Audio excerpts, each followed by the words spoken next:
The origins of hate, despite the different strands existing, were coming from much the same place: intolerance, so through physical violence and name calling and harassment and all.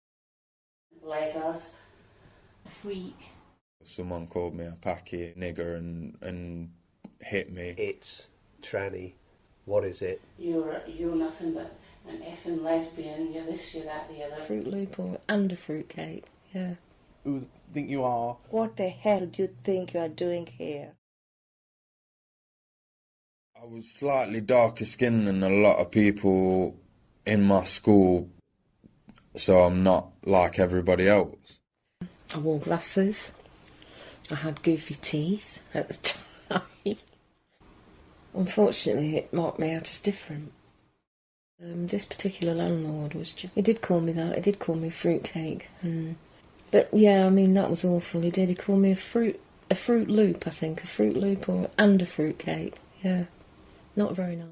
When I was at school, I used to dress different to everybody else. And I used to get called a freak. And I remember being in the town centre and walking past this group of girls, and they said something, and I wasn't entirely sure what they'd said. And then I got a bit further down the road, and this woman came up to me and said, "That girl's just said you're dead tomorrow." I used to walk across the park to my friends. It's a large park. It takes about a quarter of an hour to walk over the park. And there was a gang of youths used to follow me round. And at times they sort of try and get cigarettes off you or whatever, money off you and stuff. I just ignored them most of the time. But then they started getting more aggressive.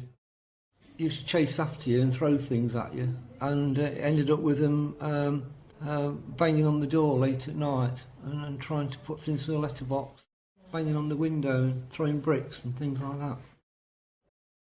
They threw a brick through our window, and it happened to be the children's bedroom, and it just missed my son's head, landed at the side of his head on his pillow. People used to jump up at our windows with masks on and bang in the windows to scare us. And they set fire to the play park just outside my house where my children used to play. And down the park or whatever, the older kids would call me things and throw stones at me and hit me and things like that. I was getting quite a lot of stick from all these lads, and they decided to wait for me at the gates. Walked home, I got punched from behind all the way down the road. I got hit all the way down I had to run because it got a bit too much. I ended up in hospital that night, and I had a chipped jaw on the side and 2 broken fingers. I went to school the next day and got excluded for 2 weeks for hitting back.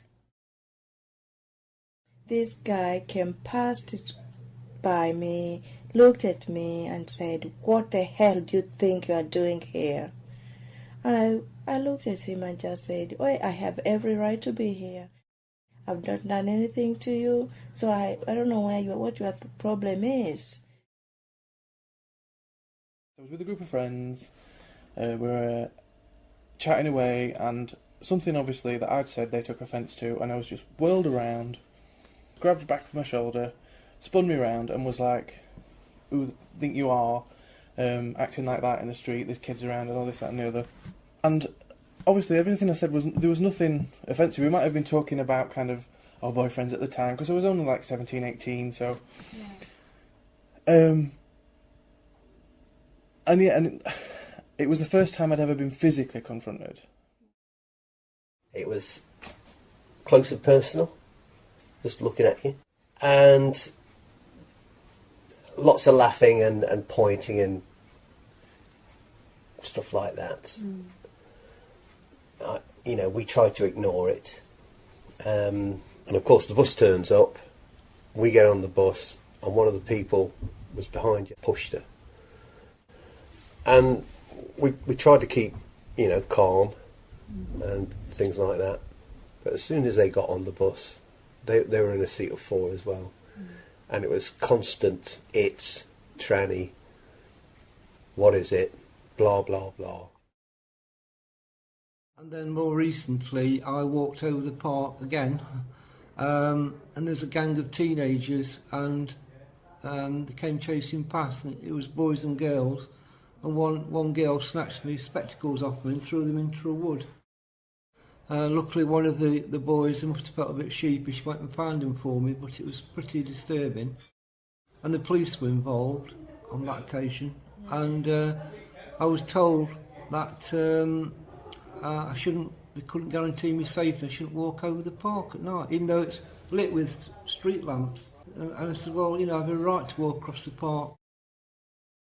It was like I had to fight for the right to walk to the shop. You felt at the time when that was happening? I felt really hurt, and it's like I had to be somewhere else. That was not the place where I should be. Frightened. That's my immediate word, was kind of fear. And shock. And then it changes over time. There's that initial fear, and there's that, but then it turns to anger. Because I'm angry that I can't be who I want to be without fear. I felt really, really angry. I felt frustrated. I didn't want to ever go to school again. When I went back to school and they excluded me, I was just like, this system in the school is really not helping me whatsoever. They don't actually care. And that's when it started getting a bit like, okay then. The thing that's really got to me is the fact that they said you shouldn't walk over the park. I was angry. I was very angry. Yeah. I was shell-shocked, and it took me a long time to get back on a bus. It was very frightening. I was very scared to go out because it messed up my head, and I became very agoraphobic. I wouldn't go out. So I felt very, very isolated and vulnerable. Like you say, that affected you for... Forever. I mean, it changed me as a person. I got into drugs, I got into crime, I got into gangs. My whole life changed. It put me off track it can create depression, and I felt emotionally demolished. I suffered with the depression. If I'm out on my own at night in town, drinking or whatever, then obviously, and it's still there, and it is that constant hypervigilance where you are constantly aware, and you notice people's looks. It's vigilance, but it's hypersensitive, and you notice everything about you, and that's exhausting. It really is. It was like, right, you know what might happen. Just be prepared for it. So it was quite intense. Did anybody from the community offer you any kind of support, or not one person? There was a lot of people around because it was the end of school. Parents were picking the kids up, other kids were walking home. No one did anything. That happened in a public place. Did anybody support or... No. There were other people around, yes. Did anybody say anything? Or... No. No. For the first time in my life, I retaliated. I says, I'm calling the police. The bus driver actually phoned the police as well. Full bus. Nobody prepared to talk at all. All they want is to get home. All they want to do was to get home. It might have prevented us from having to flee and come here if there was someone to help us and someone that could help us put a stop to it. But there wasn't a single person. There was nowhere that we could go. Ask you why you've agreed to share your experience with the exhibition? Simply because I know there are going to be a lot of people that won't, and I understand that it's a hard topic to talk about, and there's been a part of me that dreads it all the time because I've been dreading it all day because it wakes up a certain part of you that you don't want to think about. It takes you back to a time. So I understand that, but at the same time, there are a lot of people that need to hear about it. Bruises fade. The psychological impact of these things don't. Just because people should be aware of it, and it's a massive issue that the repercussions of all of that, like I just said, was quite bad. for years and years and years. Even when it had all gone, there was things left behind. And first, because I think it's a good idea for people in this around in the Derbyshire to be aware that things do happen, and I think people need to be aware of, to be addressed, especially when you are aware. You can't address something unless you are aware of. Well, to show that these incidences aren't just confined to city centres, that in the rural environment it can be just as bad. It's important that people know now that there is help out there and there is such projects as A.C.T who can help you deal with these things. I would have absolutely loved to have something like this when it happened to me. I would hate somebody else to go through the same experience. It needs to be brought out to the public, you know. A lot of hate crime is not reported. We need to know that it's happening, because we can't make the wider community aware of it if it's not documented, because we know it happens. I know it happens. So that's why I agree personally, and I see it, and I read about it, and I hear about it every day, and that's not good enough. Have you got any closing comments just before we finish? Only thing I would say is to those people that haven't experienced it, if you see it, challenge it. Educate people.